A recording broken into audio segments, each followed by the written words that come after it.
மற்றும் அறிவியல் கல்லூரியின் ஆண்டு விழா மற்றும் விளையாட்டு தினம் நடைபெற்றது. சுகுணா கலை மற்றும் அறிவியல் கல்லூரியின் தலைவர் எல். லட்சுமி நாராயணசாமி, சுகுணா லட்சுமி நாராயணசாமி ஆகியோர் தலைமையில் கல்லூரியின் ஆண்டு விழாவும் விளையாட்டு தினமும் கொண்டாடப்பட்டது.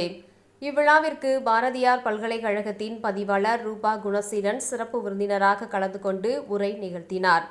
அப்பொழுது அவர் பேசுகையில், எத்தனை ஆற்றலும் வலிமையும் இருந்தாலும் கல்வியும் விடாமுயற்சியுமே உன்னை வெற்றியடைய செய்யும். எனவே நன்கு கற்று முனைப்போடு செயல்படுங்கள் என்று மாணவர்களுக்கு அறிவுரை வழங்கினார்.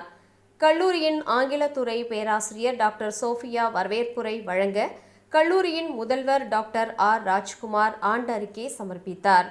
கல்லூரியின் இயக்குனர் மற்றும் செயலர் டாக்டர் வி. சேகர் மற்றும் தமிழ்துறை பேராசிரியை டி. சாந்தாமணி ஆகியோர் வாழ்த்துரை வழங்கி சிறப்பித்தனர். விளையாட்டுப் போட்டியில் வெற்றி பெற்ற மாணவர்களுக்கும் குழுவினருக்கும் பரிசுகளும் ஓவரால் சாம்பியன்ஷிப் கோப்பையும் வழங்கப்பட்டது. போட்டியில் வெற்றி பெற்ற பேராசிரியர்களுக்கும் பரிசுகளும் பதக்கங்களும் வழங்கப்பட்டன. நிறைவாக மாணவர்களின் கலை நிகழ்ச்சியோடு விழா நிறைவு பெற்றது.